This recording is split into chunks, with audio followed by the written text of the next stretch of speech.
Hi viewers, உங்களுக்கு ஆதாரை எப்படி update பண்ணுறதுன்னு நான் இப்போ சொல்ல போகிறேன். உங்கள் மொபைலிருந்து கூகுள் ஓப்பன் பண்ணிவிட்டு அதில் ஆதார் கார்டு அப்டேட்னு சர்ச் பண்ணுங்கள்.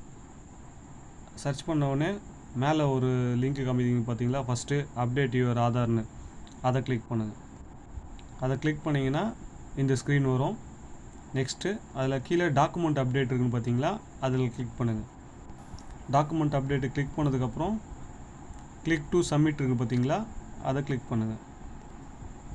நெக்ஸ்ட்டு அதை கிளிக் பண்ணதுக்கப்புறம் என்டர் யுவர் ஆதார் நம்பர் கேட்கும். உங்கள் ஆதார் நம்பர் என்ட்ரு பண்ணுங்கள். அந்த கேப்சாவை என்ட்ரு பண்ணிவிட்டு லாகின் வித் ஓடிபி கொடுத்தீங்கன்னா நீங்கள் எந்த நம்பர் ஆதாரில் லிங்க் பண்ணியிருக்கீங்களோ அந்த நம்பருக்கு ஓடிபி வரும். ஓடிபியை போட்டு லாகின் பண்ணுங்கள்.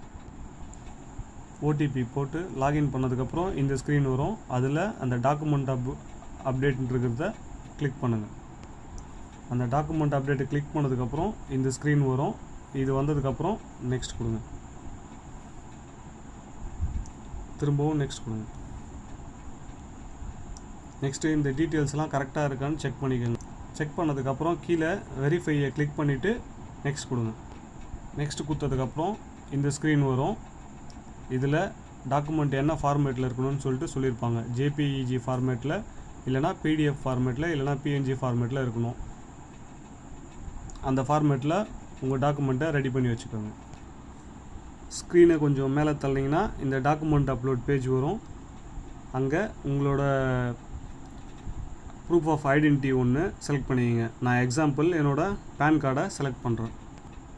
பேன் கார்டு செலக்ட் பண்ணதுக்கப்புறம் கீழே அந்த டாக்குமெண்ட்டை அப்லோட் பண்ண சொல்லும். அங்கே கிளிக் பண்ணி உங்கள் மொபைலில் இருக்கிற டாக்குமெண்ட்டை அப்லோட் பண்ணுங்கள். டாக்குமெண்ட்டை செலக்ட் பண்ணதுக்கப்புறம் பார்த்தீங்கன்னா இந்த மாதிரி க்ரீனாக மாறிடும்.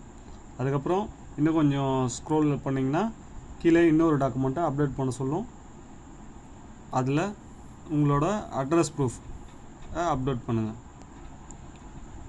அடுத்தது ப்ரூஃப் ஆஃப் அட்ரஸ்ன்ற காலமில் நான் ரேஷன் கார்டை செலக்ட் பண்ணிவிட்டு அதையும் அப்லோட் பண்ணிவிட்டேன். அதுவும் இந்த மாதிரி க்ரீன் ஆகிடுச்சு. அதுக்கப்புறமா கீழே அந்த இது டிக் பண்ணிவிட்டு நெக்ஸ்ட்டு கொடுத்தீங்கன்னா டாக்குமெண்ட்டு உங்களுக்கு அப்லோட் ஆகிடும். அவ்வளோதான்.